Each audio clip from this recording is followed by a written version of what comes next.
Hello, and welcome to the Passion on Purpose Leaders on Center Stage podcast. I am Steph, and I'm the owner and creative director at VIM. VIM's mission is to showcase the enthusiasm and passion of business leaders nationwide. I cannot wait to have you listen to the show, and stick around. At the end, we talk a little bit about how you can be my next guest.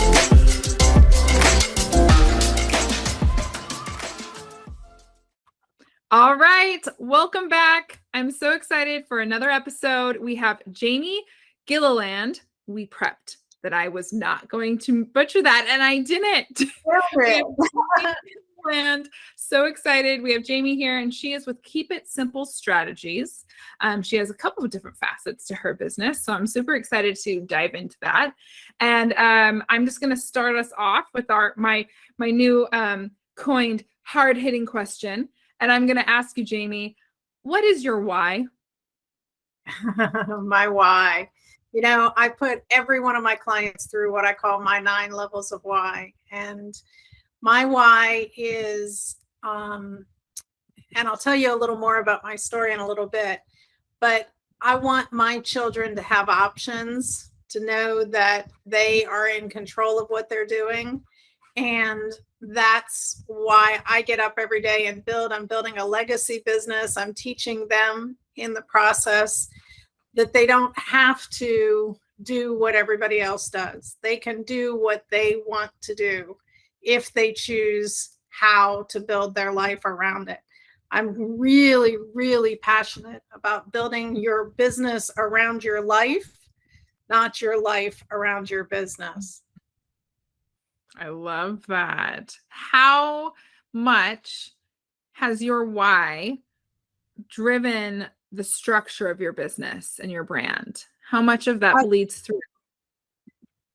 Tremendously, because Steph, I believe too many business owners start their business with these wild dreams. They read Tim Ferriss's 4-Hour Work Week and they think, oh, I can build this 4-hour business. And they end up with a 4-hour sleep week. Yeah. And they're just killing themselves. They're working 80 hours a week. They're missing soccer games for the kids. They haven't been on vacation in 2 years. They're trying to figure out what to do. They're trying to follow everybody and they're getting lost. And it doesn't have to be that way.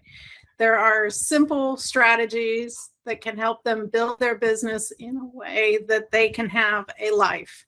I just spent 10 days away. Last year I had 2 accidents and I had a dog bite that broke this bone and gave me a bacterial infection.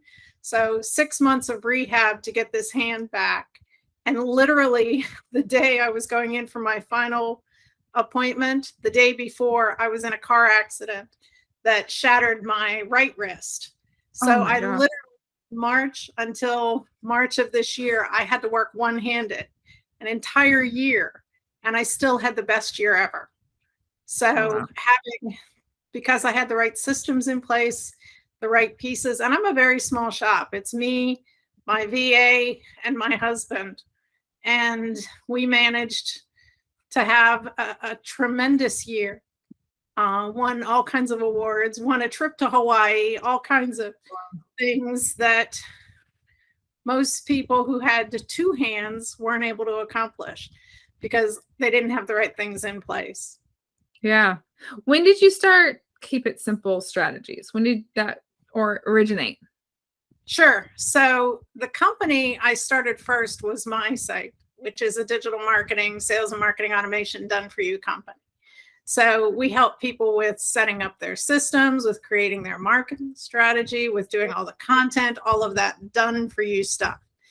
And I found more and more people, especially during COVID, they needed to back off the expenses, but they still needed to create the systems and the strategies. So we created Keep It Simple Strategies as a way to teach them how to do it and do it with them during the courses and the classes and the master classes and the webinars so that they can get it done and do it themselves or teach their staff how to do it. So that's been since 2020. Oh my goodness. Oh, it's still a very young company. Keep It Simple is, yeah. My site's been around for 15 years. So the Oh, wow. content I've been doing for 15 years, but the concept of just teaching has only been 3. Yeah.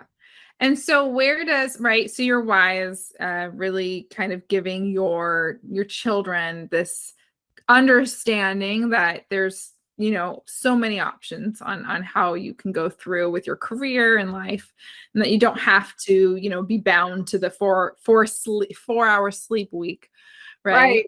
9 to 5 that everybody's stuck with. Yeah. I guess, you know, it's really breaking the American dream barrier, right? Not that maybe it's not breaking it, maybe it's shifting it. It's being able to achieve it. Yeah. Yeah, that's true. I think the American dream, the idea of the American dream kind of got shifted into find a 9 to 5, work corporate, right? Versus now. When I was growing up, the American dream was you got a job with IBM, you worked for them for 40 years, you got a gold watch, and you lived the rest of your life happily. Yeah. And it just doesn't work that way anymore. Yeah. And I honestly don't know that would have been my dream then had I been a man, or because of course women didn't have that option at the time. Right. So, you know, I think the American dream has shifted into having the freedom to do what you want, when you want, how you want, without worrying about how you're going to pay for it. So that's why I say it's like shifting the American dream. Yeah. Right? I love it. Yeah, I love that. I love that for you. That's amazing, because especially as myself, an entrepreneur and a business owner, I have not been without the 4-hour sleep week. You know, I've worked really, and I still continue to work hard to combat that, right? And to continue to overcome that by putting in strategies, right? It's a huge goal of mine and a huge success of mine, I guess, this year was to be able to finally hire a COO. And so, you know, thinking in operations and from a process-driven, strategy-driven way, like that's a huge moment to have. So I love what you're doing. So where does the passion come from besides? So this is what I say. This is the exercise to get this answer out. Your vehicle to serve your why is these strategies and through supporting businesses with marketing and things like that, right? Two facets. Now, if those were out of the picture, right? If we were a pizza company, but pizza was banned. So you're a strategy company, but strategy is banned or it's no longer exists. What passions of interactions with humans do you innately have that you fuel Keep It Simple strategies through? But you might not even know the answer of this. Well, my passion comes from an earlier story.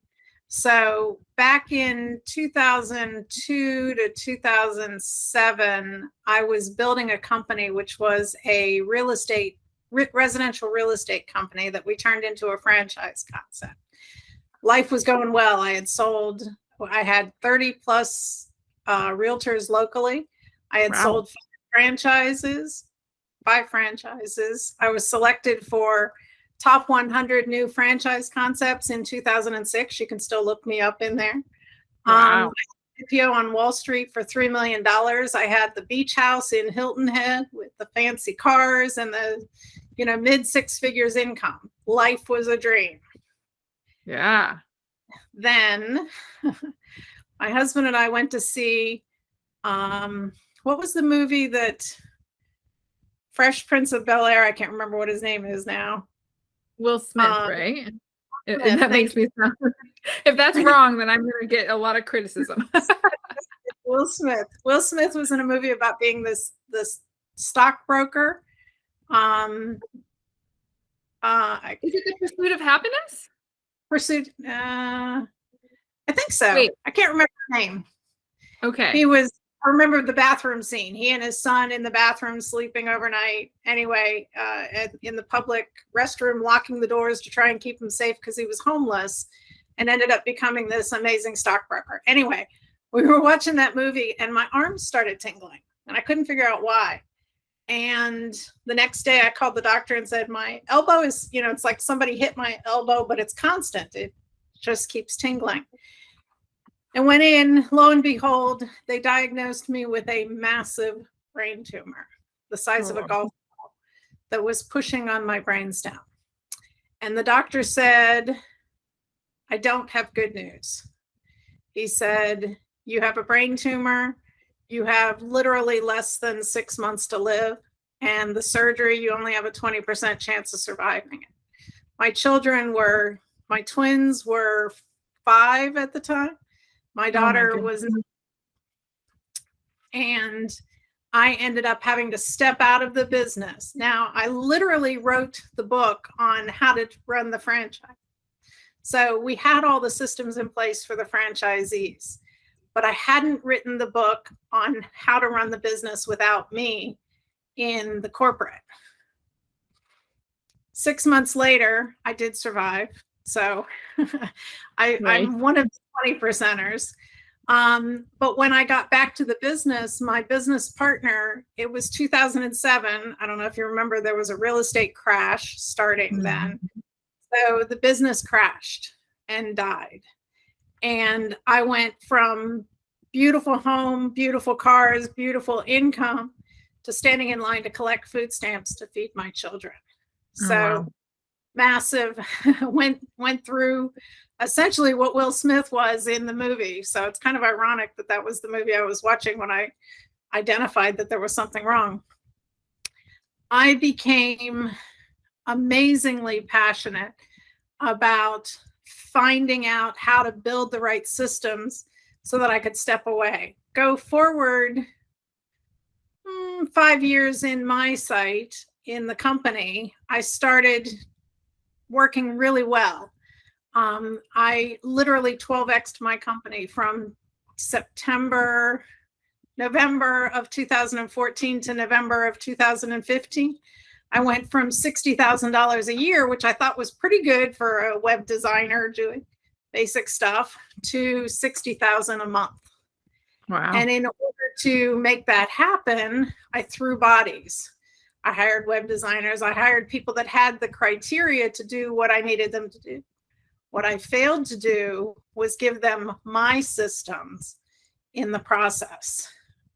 And I literally imploded, crashed and burned. Ended up having to take a year off to fix all of the contracts that I sold to make them the way I promised they would be done.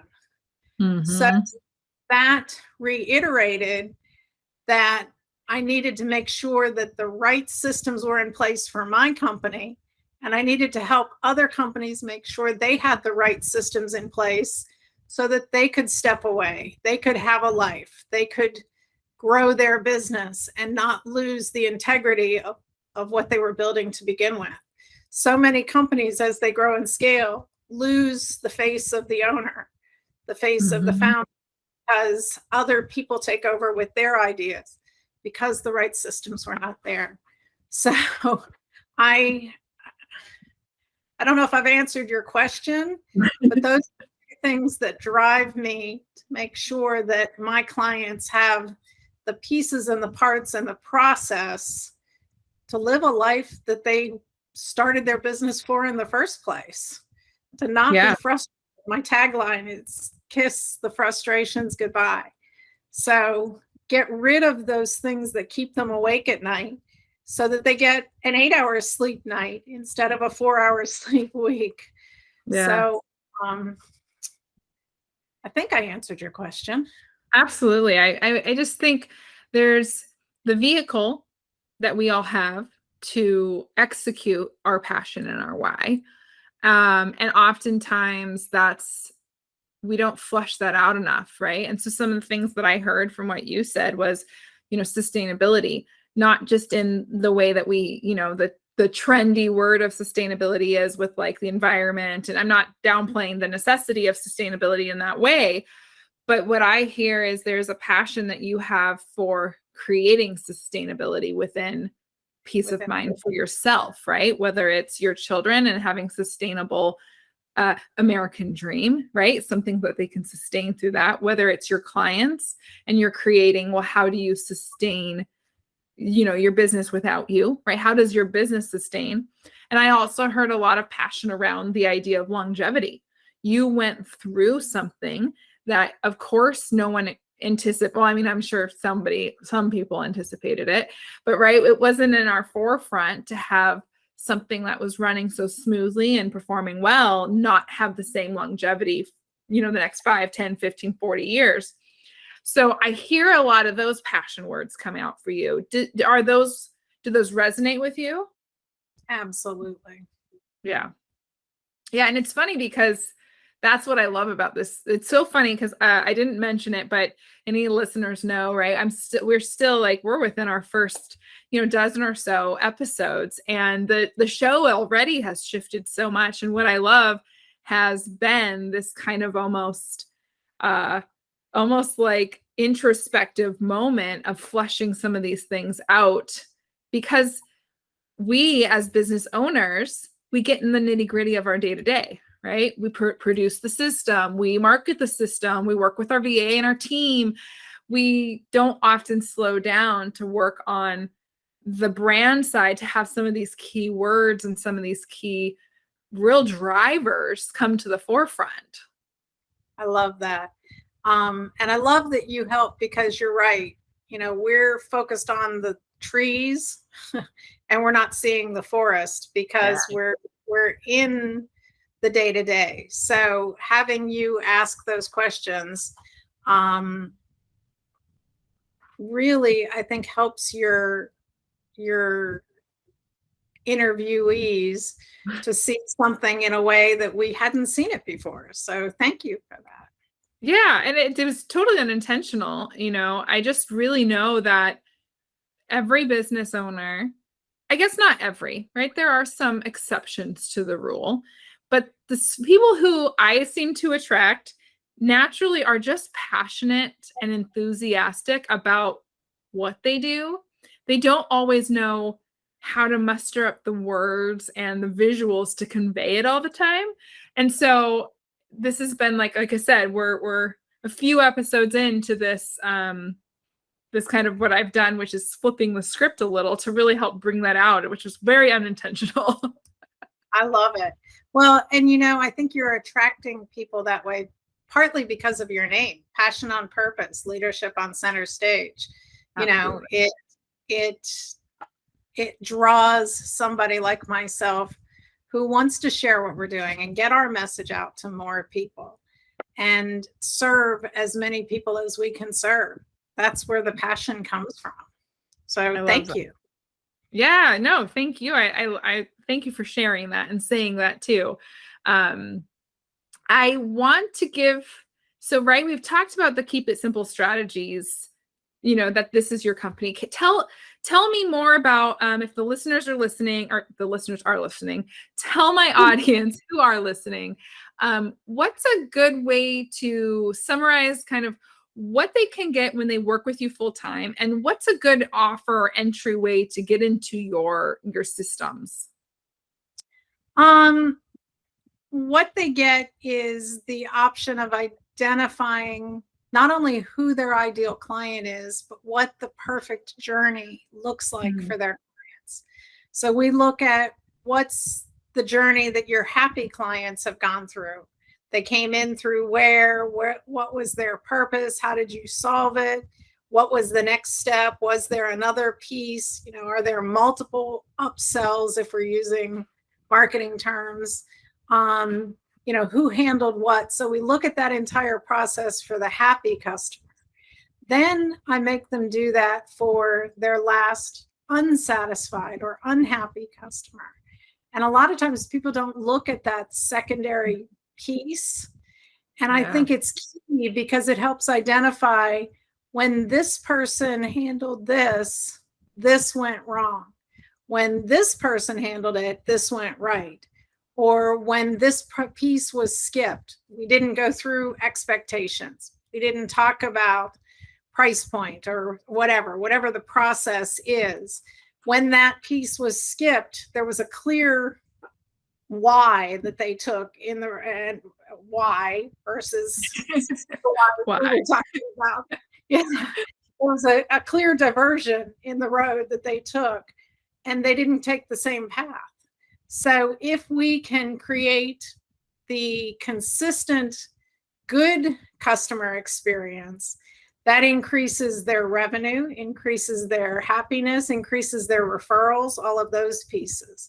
So we help identify that first. Then we also look at what the day-to-day activities are. I use what I have as our offer today is my activity tracker. And I have everybody in the company track what they do. Literally every 15 minutes, jot down what they did for the last 15 minutes. And we start looking at whose role is it? Because as an entrepreneur, we wear multiple hats. 1 minute we're the CEO, the next we're the CMO, the next we're the janitor. Yeah. Right? So whose role is it? So we start identifying what roles we need in the company as we're growing and scaling. We start identifying which pieces are repetitive that we can automate and get back to 4, 6, 8, even 10 hours a week because stuff is handled the way it is. Then we start talking about what kind of systems do we need? Are they people systems? Are they automation systems? Are they just clarification systems? So we create what those are, and then we build it all out or help them build it in the process.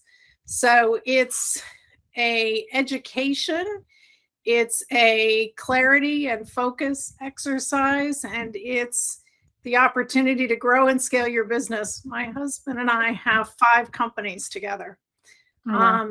Yes, and do it with very small teams. So we are able to do that because we have all these pieces in place. And again, last year, one-handed, I had the best year ever. That's amazing. Well, if that's not a testament to how powerful systems are and strategies and things like that, I don't know what else is. But I just know from my own testimony, not necessarily working through your systems, but just systems in place and relying on those and having them very intentionally fed through your company. Life-changing. Oh, yeah. Confidence it brings, the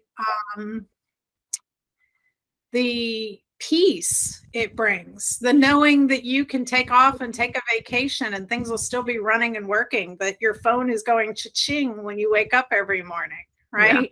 Yeah. Mm-hmm. Those things are just amazing. And it doesn't mean you're a nomad going around asking people for volunteering, free stuff because you're going to put them on your YouTube channel.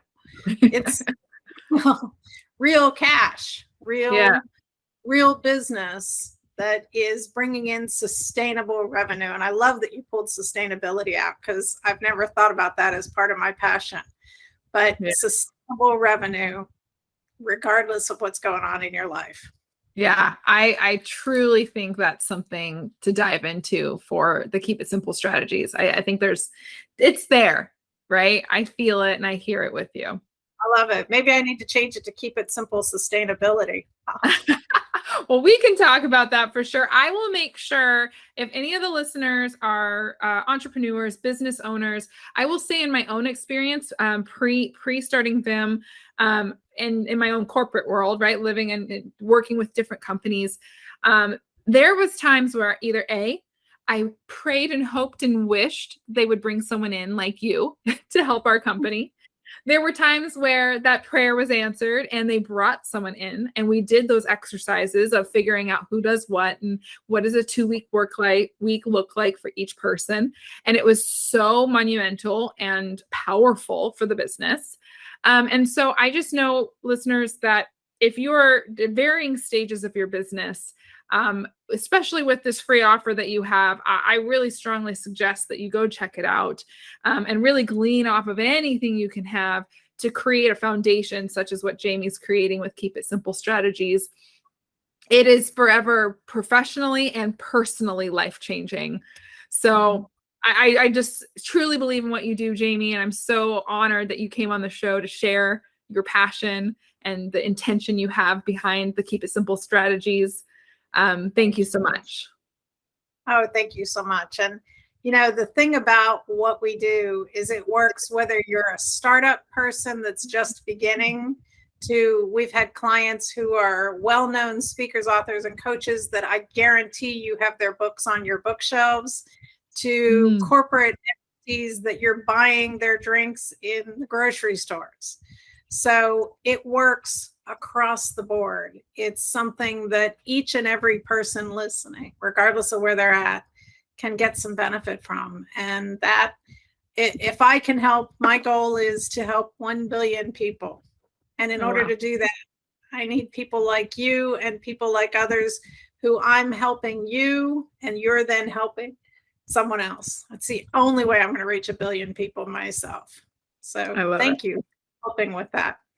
Awesome. Well, like I said, I'll make sure the links are in the show notes for that offer that Jamie has, that free offer. So please definitely take advantage of it, guys. And thank you again, Jamie. Until next time, I will talk to you all then.